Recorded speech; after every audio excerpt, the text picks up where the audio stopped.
Alright guys, today we're going to look at a great build for the Monk. This build is awesome for speed running greater Rift Keys and for knocking out bounties. This build gives you nearly unlimited dash and kills pretty much anything you run past.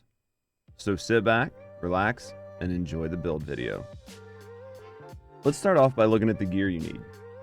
This build focuses around two separate sets. The first set you need to focus on is getting the Enos set. You're going to need to get the following pieces of this set.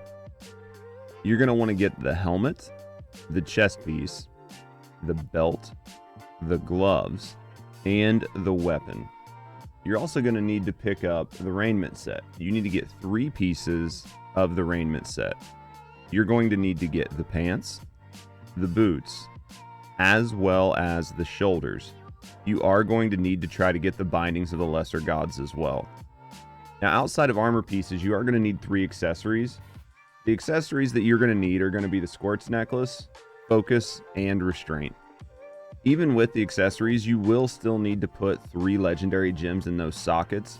And the 3 legendary gems we're going to use are going to be Trapped, Enforcer, and the Molten Gizzard. It doesn't really matter which order you socket these gems, just as long as you have all 3 of them in your build.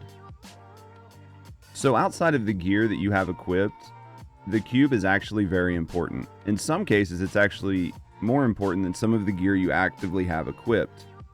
So for this build, we're going to look at socketing the Reaver, the Crudest Boots, and the Royal Ring of Grandeur. Each one of these has a unique and interesting way to play into the build, but you want to have all 3 of them. The main thing you need to keep in mind anytime you put a build together or you follow a build guide from somebody else is that you need every piece in order for the build to synergize and work properly. Missing even 1 or 2 pieces can take a very strong build and make it not viable at all. So ensure that you at least have every piece of this build before you use it. That's not to say that you can't use it and make it work, but don't sort of write the build off because you didn't have every piece and you tried to use it, because the build's strength lies in all of its synergies together. And keep that in mind, not only in this build, but in other builds you use moving forward. So this is going to be the list of skills, runes, and passives you need to make this build sort of excel. So we're going to start off with Fist of Thunder. I'm not going to lie to you, you're probably not going to use this one a lot later into the build. In the beginning, you might actually have to use this to help with some damage, but once the build sort of gets some legs, it'll do fine without even probably ever using this skill.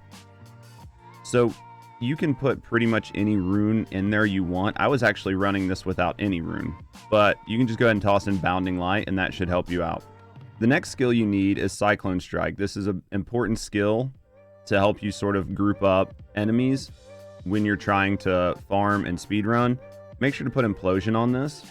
You will want to run Mystic Ally with Water Ally. You are going to want Dashing Strike. This is going to be what lets you move around the map quickly. Go ahead and toss Radiance on that one.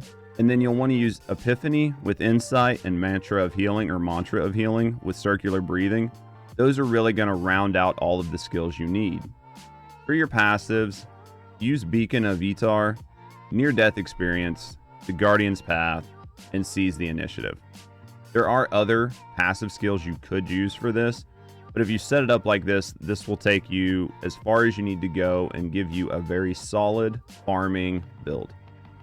So when you spawn into a zone, pretty much pop Mystic Ally, Epiphany, and Mantra of Healing, and then after that, all you need to do is sort of dash in the direction of the targets that you are wanting to do, right? So in this case, for this bounty, we're going to head over here. We're going to grab this cursed chest.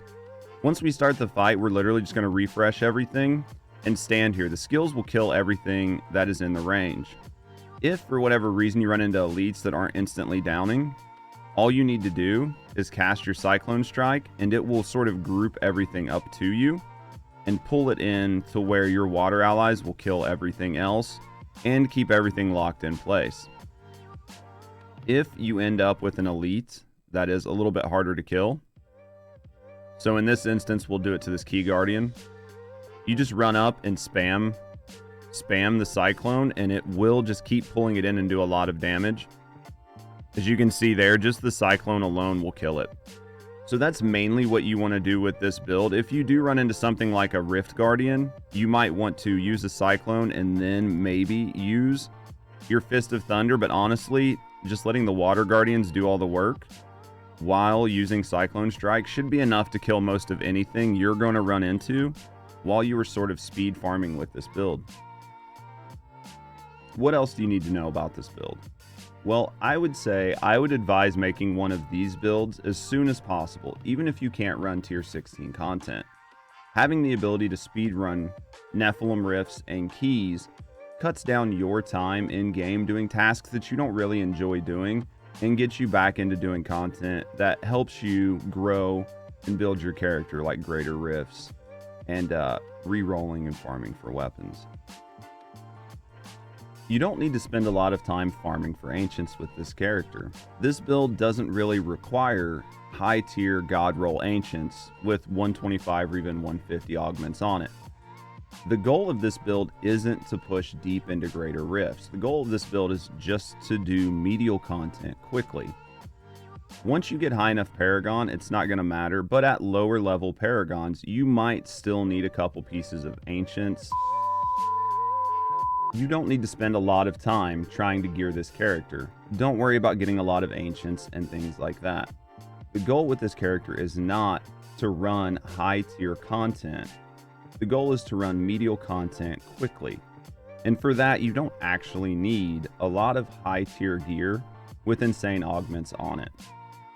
Treat this character as a second character, as an alternate character, and just someone that you get on and play when you're trying to do things quickly. Thanks for watching the video. Hopefully this build guide helps you out in Diablo 3. If you enjoy the content and want to see more Diablo 3 and 4 videos in the future, please consider subscribing to the channel. And as always, have a great day.